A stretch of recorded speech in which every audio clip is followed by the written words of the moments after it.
Yo, people, lateness is greatness. You already know what time it is. It's time for another video. Let's do this. I told you not to hold that.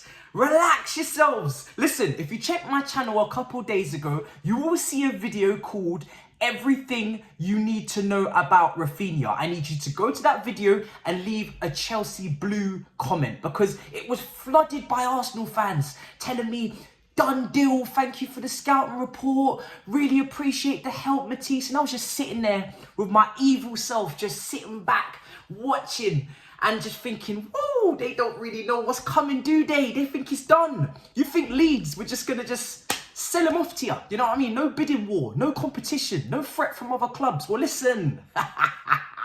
Chelsea, the mighty Chelsea, Todd Boehly, the sporting director, has come locked and loaded, yeah? And he said, listen, everybody settle down, all right? I may be new to this sport, but I'm coming in all guns blazing, yeah? That's your Arsenal pun gooners and that, yeah? Chelsea and Leeds have reached full agreement for Raphinha. Official bid accepted, 60 million to 65 million add-ons included in that deal. Main part of amount to be paid immediately. So it's not 60 million, 65 upfront. It's the main part to be paid up immediately. We don't know how much that is. It's done between the two clubs. Talks are now going on for personal terms. We know that Raphinha's potential preference was Barcelona. Deco was pushing for that, but obviously this Dembele negotiation has taken a long time to get done. They've offered a contract to Dembele. He's still yet to accept. Barcelona can't afford to match our bid. And then we were second in the pecking order. I knew that. Arsenal fans clearly didn't know that, but we have Champions League football. We were second in the pecking order, and then they were third. And obviously, they've been having their talks behind the scenes. But the follow-up tweet from Fabrizio is more on Raphinha. Arsenal had a meeting with Leeds and made a new verbal bid in the last hours, turned down by Leeds United. Barcelona also called Leeds again, but no chance to match Chelsea's bid. Chelsea are now working to get the agreement done, also on personal terms. We have come in here and we've said, you know what? We ain't got no more time for these games with Dembele. You want to chase the money. Your agent wants to chase the bag. We don't have time to sit here and wait. Todd Boehly wants to get this squad ready for pre-season. He's got Sterling that he's looking at as well. He said, listen, if we're not going to get things agreed, Dembele, time to make another move on the alternative. And this was the alternative for me. I've spoken about it in many videos now in the last couple of days. We need another player that can help with chance creation down that right hand side, that can tuck into that 10 position. Yes, Tuchel needs to also notice that he's been on the touchline a lot for Leeds this season, and we don't play with wingers, so that is a cause for concern that I mentioned in that Everything You Need to Know About Raphinha video with One Leeds channel with Connor. But this is a signing that excites me. You know, I'm not completely excited about Sterling, although he definitely improves our attack in that front line. But Raphinha is a player that excites me. He's a player that can, for me, he's an upgrade on Ziyech. And I'm having this conversation, a little bit of debate on Twitter with people about this, because obviously Ziyech did have a good spell at times this season. Large periods he was good.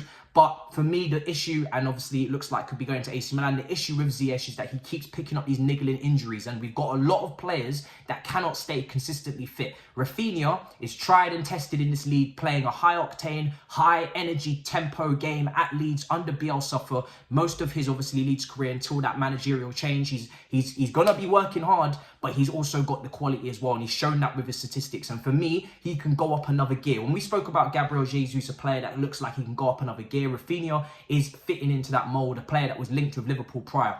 For me, this is so beautiful. It's so sweet, because I was worried. I'm not going to lie. I wasn't really feeling the whole Richarlison and Sterling as our two attacking options that we buy. I was looking for someone who's a bit more creative, someone that does create chances as well. He does get goals, so he's got a bit of everything. And it's on Tuchel to use him correctly. But it looks like Raphinha is going to be coming in. Personal terms need to be agreed. I don't think that's going to be a massive issue. He's on around about 61, 63,000 pounds a week at Leeds. I'm not trying to see that escalate to 200k. A lot of people will say, oh, Dembele was free. Raphinha is going to cost a lot of money. Again, not 60 to 65 up front. I think that's obviously add-ons included, like I mentioned earlier.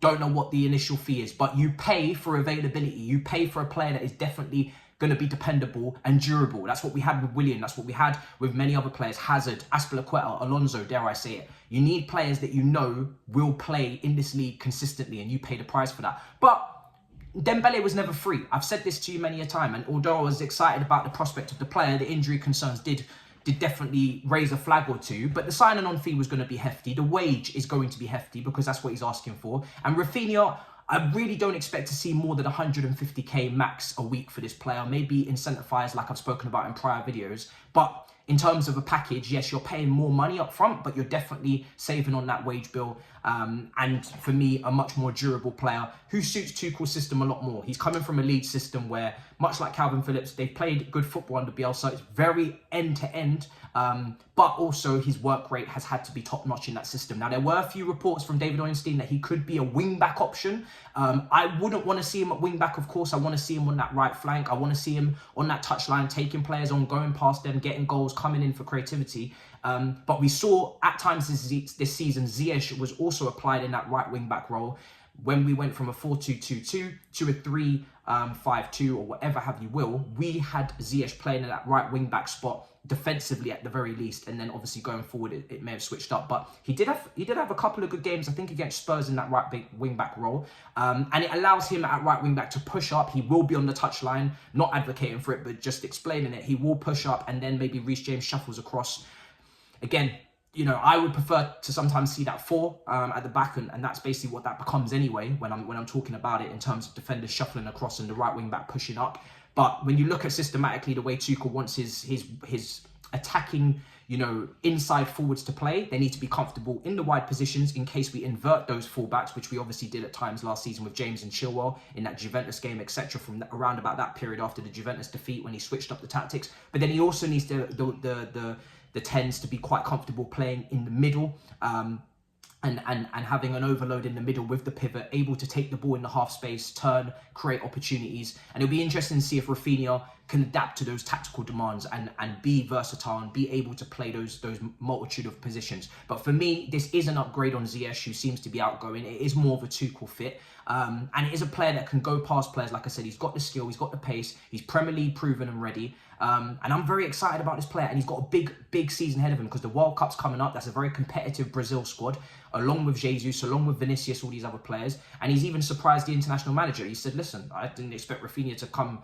out of nowhere and kind of shock me like this, but this is what he's done. And this is a player that's on the upward trajectory constantly as well. You know, he's only been at Leeds for a couple of seasons. Before that, you know, I believe it was Ren that Connor was telling us. Go back and watch that video for sure, and definitely troll those Arsenal fans who wanted to play some games. London Club's Carnage was recorded. We were speaking to Dan Potts. That will come out tomorrow now instead, because obviously this video is being pushed forward because it's breaking news.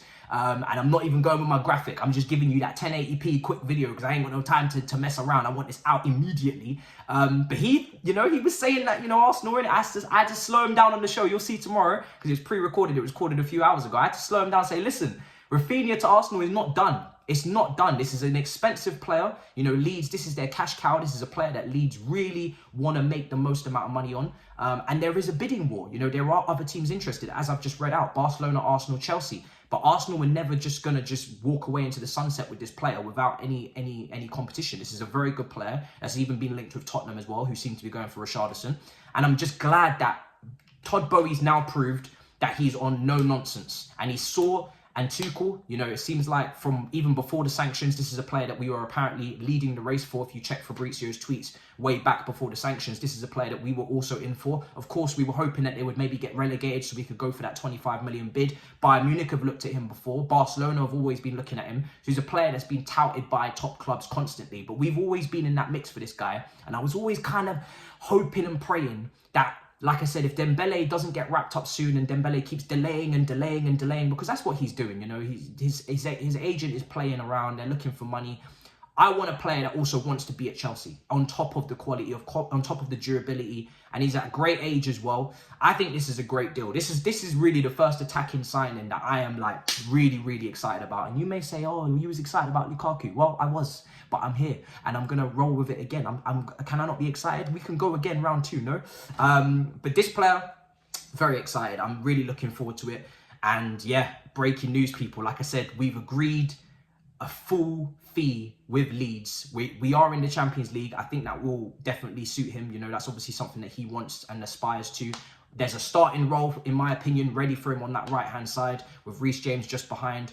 I don't think, you know, there's any dispute about that he comes in my opinion, and is our starting right winger. Ziyech would have been your competition, but he's probably on the way to AC Milan. He would like to go via reports as well. So happy days, lads. Breaking news. Make sure you let me know what you think in the comments down below. Smash up the icons. Arsenal fans, I want to see you on this video. You know, I want to see you here, live and in the flesh. Come chat to me, how you feeling? Do you know what I'm saying?